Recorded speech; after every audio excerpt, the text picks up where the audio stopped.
Bonjour à tous et à toutes, aujourd'hui on se retrouve pour l'exercice Licode numéro 18. Alors c'est un exercice, nous recevons une liste avec accompagné d'une target, donc une cible, et de pouvoir envoyer les quadruplés qui, ensemble, avec leur somme, on puisse atteindre la cible. Alors il faudra faire attention que les quatre éléments qui composent un quadruplé sont distincts, donc ne pas utiliser les mêmes éléments, c'est-à-dire la même valeur. Par exemple, si nous avons plusieurs zéros, on ne pourra pas utiliser deux zéros, même si ce ne sont pas les mêmes éléments dans le tableau.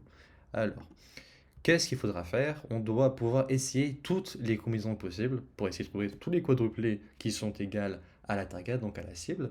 Il faudra surtout vérifier que nous ne formons pas les mêmes quadruplés, ce qui n'est pas compliqué encore une fois car nous pouvons avoir des doublons. Alors qu'est-ce qu'on peut faire? On peut par exemple trier en ordre croissant pour comme ça on puisse former les mêmes quadruplés dans le même ordre.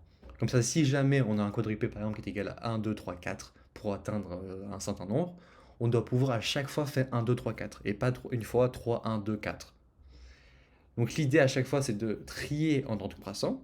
Après, comment on va pouvoir éviter des quadruplés identiques? Par exemple, si on a 2 fois 1, 2, 3, 4, on doit pouvoir ou sauter les doublons avec une boucle while, ça c'est les deux approches avec deux pointeurs ou une hashmark qu'on va voir tout de suite après, ou sinon on pourra utiliser directement une hachette.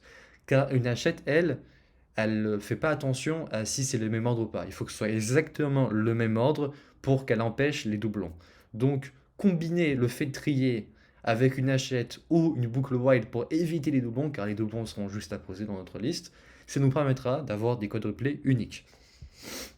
Alors, pour essayer d'avoir toutes les combinaisons possibles, on va utiliser à chaque fois 3 pointeurs au minimum, donc c'est-à-dire IJK, et on va utiliser une quatrième valeur qu'on va essayer de trouver, qui va nous manquer pour arriver à la cible. Alors cette quatrième valeur, maintenant, pour la trouver, il y a différentes solutions.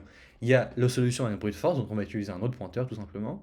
On a une solution avec une hashmap, donc on va essayer d'avoir toutes les valeurs de notre hashmap pour essayer de trouver la quatrième valeur. Ou on va utiliser une solution avec deux pointeurs. Donc deux pointeurs, c'est très simple. On met un pointeur à gauche, un pointeur à droite. Si on est éloigné de notre cible, on est inférieur à notre cible, on va incrémenter le pointeur gauche. Et si on est supérieur à notre cible, on va décrémenter le pointeur gauche, le pointeur droit, pardon, jusqu'à trouver notre cible. Alors en termes de code, comment on fait? Alors si on utilise l'approche de brute force, il faudra bien sûr trier le tableau, sortez le tableau donc en ordre croissant, il faudra le trier en ordre croissant et il faudrait utiliser une hachette. Donc la combinaison des deux va nous permettre d'avoir des quadruplés uniques. Ici, on va pouvoir utiliser A, B, C, D, donc les 4 pointeurs pour les 4 éléments qui vont composer notre quadruplé. Ici, nous vérifions est-ce que c'est égal à target. Si c'est le cas, on pourra la rajouter à notre hachette. Par contre, il faudra faire attention à convertir notre hachette en liste pour renvoyer le bon résultat sous la bonne forme. On peut aussi utiliser une approche avec une hashmap, ça ressemble énormément, sauf que d'abord on va trier. Ici, on initialise notre hashmap avec clé, ça va être la valeur, et la valeur, ce sera la fréquence. Ici, nous comptons toutes les fréquences de toutes les valeurs. Ici, nous avons pour IJK les trois pointeurs pour les trois premières valeurs. Ici, la boucle if et nums va permettre de sauter en fait les éléments en doublon pour pas recomposer les mêmes quadruplés. Pareil ici pour K. Et ici, nous pouvons directement chercher la quatrième valeur en faisant target moins les éléments actuels. Comme ça, on sait quoi chercher. Dès qu'on sait quoi chercher, on pourra utiliser notre hashmap pour retrouver la valeur et la rajouter à notre résultat.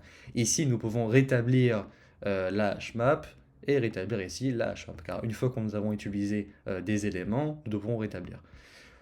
Pour les deux pointeurs, c'est la même idée. On va utiliser ici, toujours on va trier en ordre croissant pour pouvoir éviter les doublons grâce aux boucles ici num et la boucle ici j. Directement ici, nous pourrons avec while left right, donc itérer avec un pointeur gauche et un pointeur droit. Si jamais ce qu'on cherche c'est inférieur, on va incrémenter le pointeur gauche. Si ce qu'on cherche c'est supérieur, on va décrémenter le pointeur droit. Et à la fin, si jamais nous avons les bons éléments, que le total est égal à target, on pourra directement le rajouter à notre liste. Excusez-moi, j'ai fait une petite erreur. Ici, c'est directement un for qu'on utilise pour sauter les doublons. Ici, j'ai dit que c'est une boucle while, donc tout simplement ici, c'est une boucle for avec une condition.